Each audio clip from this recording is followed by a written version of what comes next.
तुम्ही phone scroll करता, पण तुम्हाला माहिती आहे फोनही तुम्हाला स्क्रोल करतो.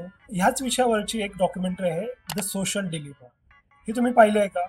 जर ही डॉक्युमेंटरी तुम्ही पाहिली नसेल तर ह्या विकेंडला ती पहा, जी सगळ्यांना नेटफ्लिक्सवर अवेलेबल आहे. कारण ही डॉक्युमेंटरी बघितल्यावर तुमचं आयुष्य बदलू शकतं. सोशल मीडिया हे फक्त काही एक व्यसन नाहीये, तर ते जगभरात चाललेल्या एक मानसिक युद्धाचं मैदान आहे. तुम्ही फेसबुक वापरता, तुम्ही इंस्टाग्राम वापरता, तुम्हाला वाटतं हे सर्व फ्री आहे. पण एक गोष्ट लक्षात घ्या, जर प्रोडक्ट फ्री असेल तर या ठिकाणी तुम्ही एक प्रोडक्ट आहात. आणि ही डॉक्युमेंटरी याच मुद्द्यावर भाष्य करते.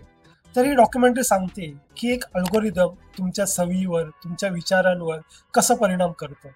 एक साधा नोटिफिकेशन तुमचं लक्ष विचलित करतं. ही डॉक्युमेंटरी सांगते की IT वाल्यांनी कसं एक मानसशास्त्र हाती घेतलं. That's not by accident, that's a design technique. आणि आपली विचार करण्याचं स्वातंत्र्य कसं हिरावून घेतलं जातं. जे गुगलचे एक्स एम्प्लॉई आहेत, त्यांनी स्वतः समोर येऊन सांगितलं की आम्हीच ही सिस्टीम बनवली आणि ही सिस्टीम आता आपल्याला चालवते. ही एक डॉक्युमेंटरी नसून अंधारात चाललेलं चैतन्य आहे. सो ह्या विकेंडला नेटफ्लिक्सवर the social D'Lima he documentary नक्की बघा. भेटूया पुढल्या वीकमध्ये.